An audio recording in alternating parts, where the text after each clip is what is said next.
Chapter 88 Boat Builders. Trying to gather his courage, Sonny looked into the distance and said in a raspy voice, "You've seen the creatures that dwell under these waves.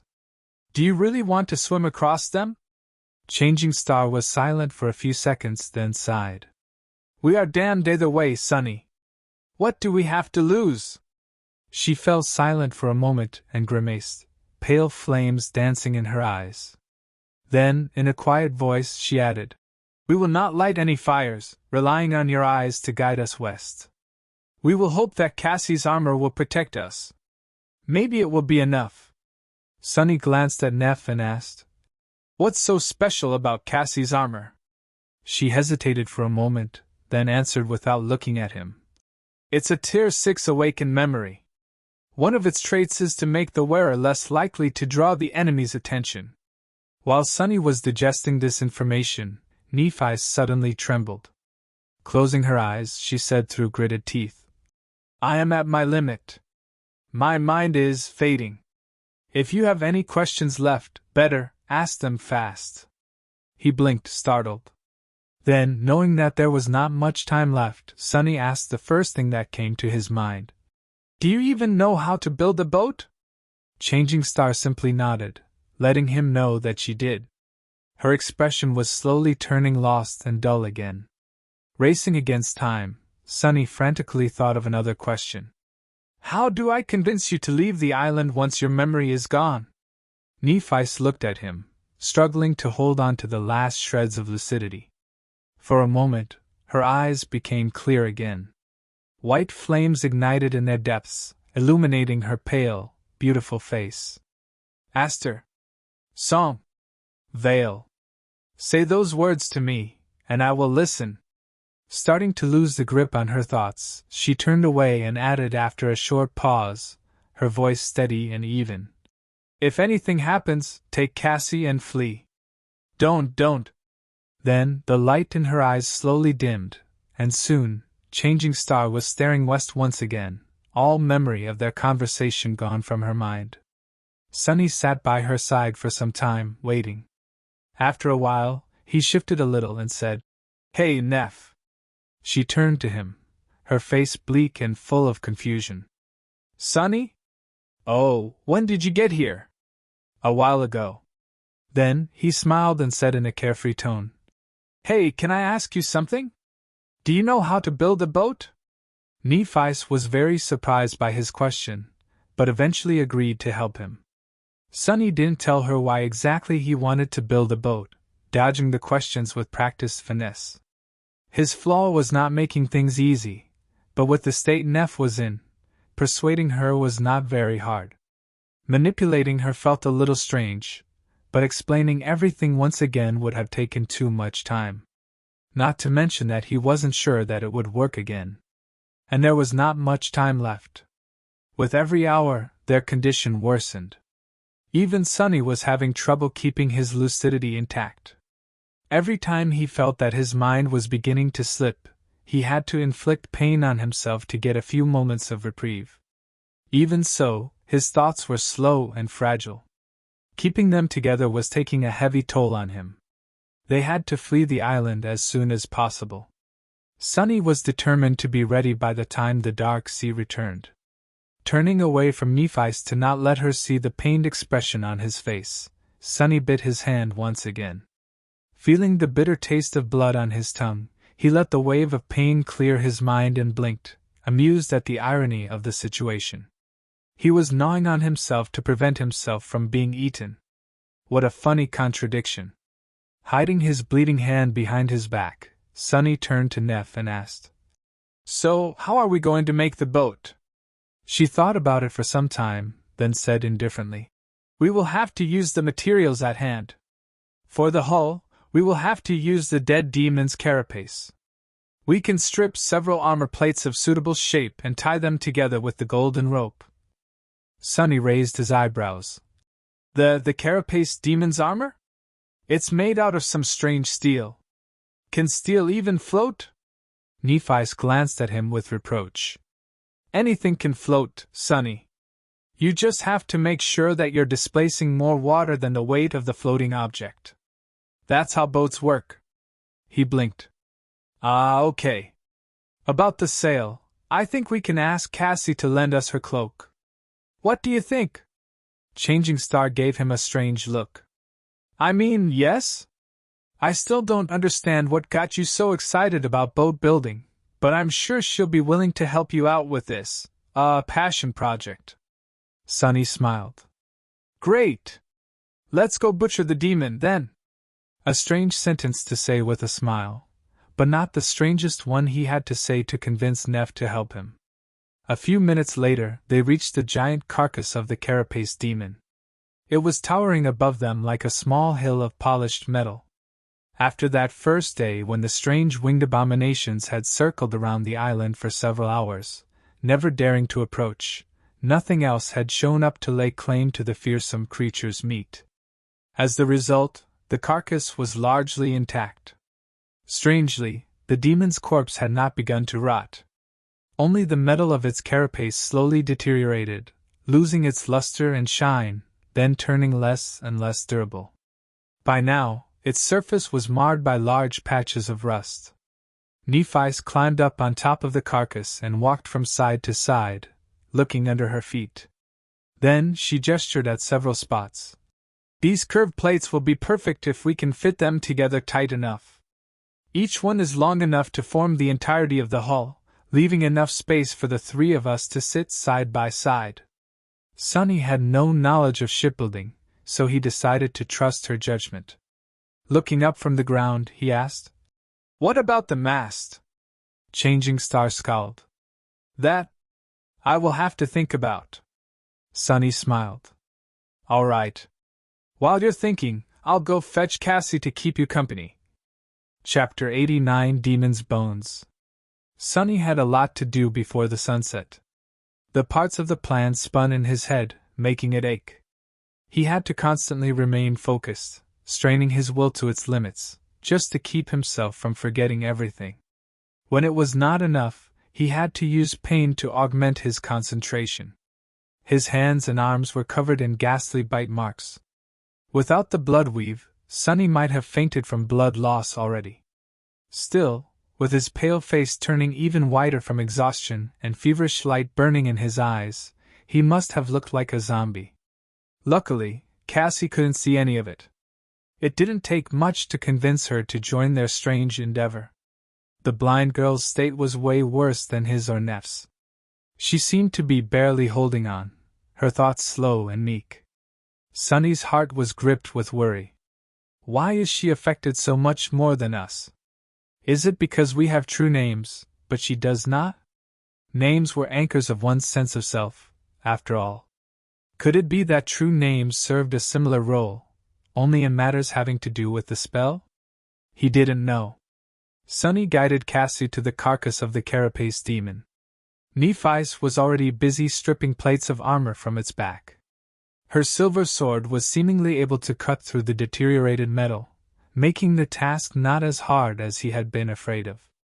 Gently sitting the blind girl down in a spot where Neff could see her, he climbed atop the dead demon and evaluated the progress of Changing Star's work. She looked at him with a frown. Aren't you going to help? This was your idea, after all. Sunny shrugged. Maybe later. You seem to be enjoying yourself, anyway. Some people might say that it's a fun little project to chase the boredom away, right? She blinked a couple of times, then said, I guess. Sunny nodded a couple of times, looking down at the spots where, stripped of armor plates, the demon's flesh was laid bare. The azure blood had coagulated, turning it dark and as hard as stone. Here and there, though, white layers of fat remained in pristine condition. Actually, I have another project in mind. Nephi's raised an eyebrow. Oh, really? Sunny summoned his sword and stepped closer to the gap in the creature's armor. Yeah. I want to make a candle. Saying those words, he began to cut, separating the fat from the hardened muscle tissue. Neff blinked a few times and then looked at Cassie. Hey, Cass. Has Sunny lost his mind? The blind girl perked up at the sound of her name. Huh? I'm not sure. I think he's just bored. Sunny concentrated on his task, not paying them any attention. For a moment, he entertained the idea of cutting himself with the Midnight Shard's razor-sharp blade, but then dismissed it. Cutting through the puppeteer's shroud would have been really hard, and he couldn't dismiss the armor in front of the girls. Well, to be more precise, he didn't want to. With a sizable chunk of the demon's fat in his hands, Sunny jumped down from the carcass and landed on a pile of fallen leaves. Making a candle out of animal fat was not very hard. He just needed fire, water, and time. The wick could be made out of seaweed fibers. It was not going to be pretty, but he didn't care about aesthetics. Leaving Nephi and Cassie behind, Sunny rushed back to their camp. The sun was already high in the sky. He spent the rest of the day doing two things: watching over the process of making the candle and running around the island, gathering as much fallen leaves as he could. From time to time, he would catch a glimpse of Nephi working on the boat, sometimes instructing Cassie to help her with menial tasks. From what he could see, the boat was coming along nicely. Changing Star knew what she was doing. Of course, this was only possible because he had convinced her that this was just something he wanted to do for fun. And the girls knew that Sunny was planning to use the boat to escape the Ashen Barrow. The effects of enthrallment would have kept erasing their memories of the task, making finishing it impossible. As it stood, Sunny was the only one who knew the true purpose of the boat. That's why he was forced to bear the full weight of Soul Tree's mind corruption alone. He felt as though he was about to drop dead of exhaustion. His head felt like it was filled with molten iron. His vision was starting to become blurry. But stubbornly, Sunny refused to give up. No matter how tired he was, how much he wanted to let go and ease this suffering, returning to the bliss of not knowing, he kept his thoughts on one goal, and one goal only: escaping the clutches of the Soul Devourer. Finally, with the evening approaching, the boat was ready. Looking like a walking corpse, Sunny slowly approached the demon's carcass, which was now cut open and sliced apart. It was as though a mad vivisector had visited the island to perform an autopsy on the giant and forgot to sew the poor creature back up. Nephi looked at him with concern. "Sunny, are you all right?" Giving her a crooked smile, he shrugged. "I'm fine. Comparatively." He did not specify what exactly he was comparing his current condition to. Turning his head, Sunny looked at the boat with dark satisfaction. It was not how he had imagined it. The hull was made out of curved plates of polished metal, with sharp spikes protruding from them in all directions. The plates were held together by the golden rope that was tied tightly around them. Changing Star had managed to make the gaps between the different parts of the hull so thin that no water could sip through. The mast was made out of the demon's spine and ribs, with Cassie's enchanted cloak hanged on them to serve as the sail. There was even a steering oar, fashioned out of the tip of the giant's scythe. He had expected to see a makeshift raft, but what met him was an actual vessel. Yes, it looked crude, but also strong, eerily macabre, and strangely impressive. Sailing upon the cursed sea on a boat made of demon bones, sound like the beginning of a legend, he thought, temporarily mesmerized by the ghastly visage of the carapace vessel. Nephi looked at him with a hint of satisfaction. "Happy? Now what?" Sunny gathered his thoughts. Now. As soon as he tried to think of what they had to do next, an invisible barrier appeared in his mind, blocking any attempt to continue that thought. Now No matter how hard he tried, Sunny couldn't quite remember what he wanted to do. With a scowl, he raised his hand and bit down on his mangled palm, feeling drops of blood flowing into his mouth. But even that pain did not help him destroy the barrier. Sunny smiled darkly and kneeled, placing his hand on the ground. Summoning the Midnight Shard, he raised his other hand and brought the pommel of the sword down without any hesitation. As the brittle bones of his ring fingers shattered from the powerful strike, a wave of agony washed over his mind, obliterating the adamantine barrier. Now we get the hell out of here. Chapter 90 Nightfall.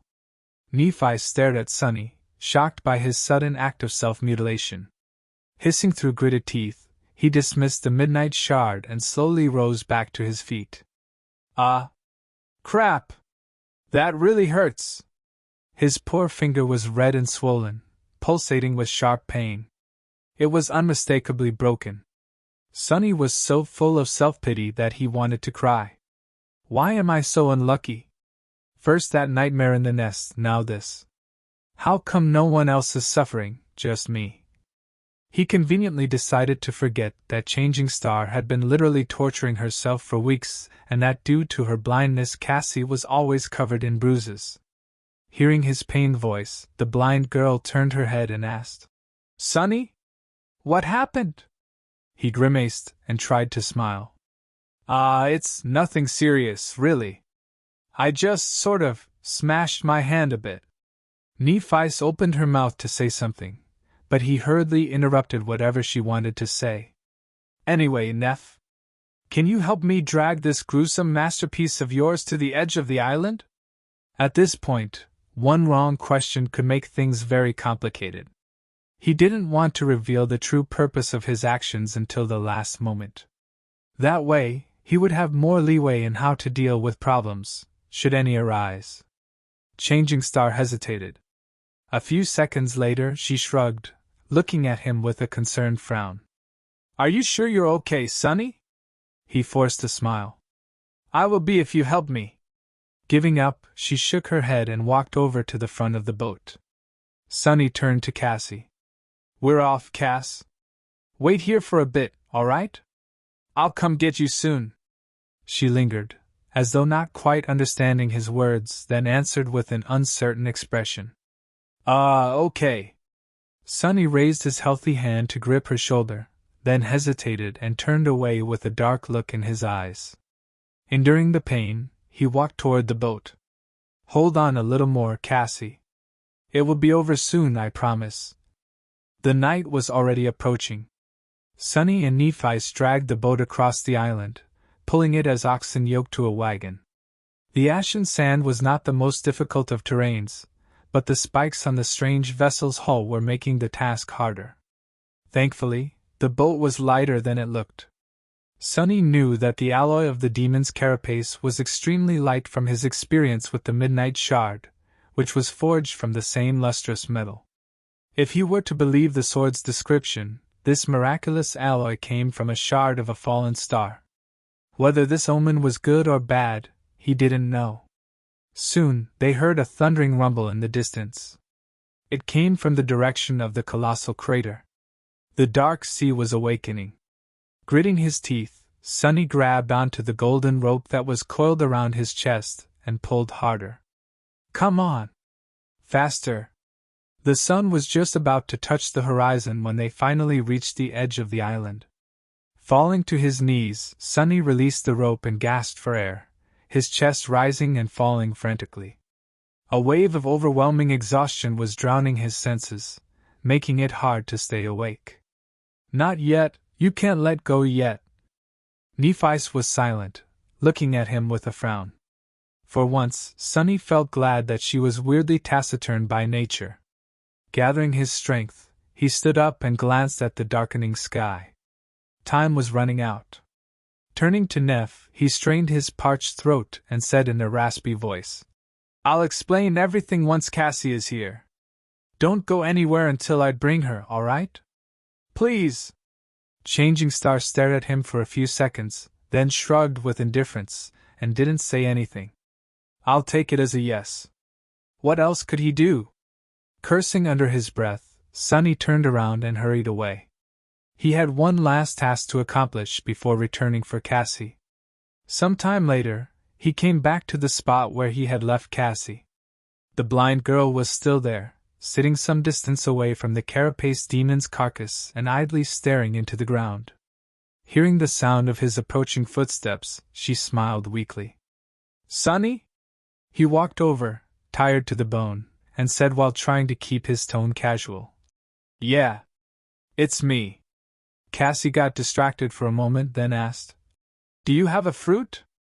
I'm hungry." He flinched, then shook his head. "No. Listen, we need to. I'm hungry. Do you have a fruit? Sunny stopped, looking at the blind girl with a forlorn expression. She sounded like a broken doll, repeating the same phrase over and over. Her condition wasn't good. He licked his lips. Come with me, and your hunger will disappear.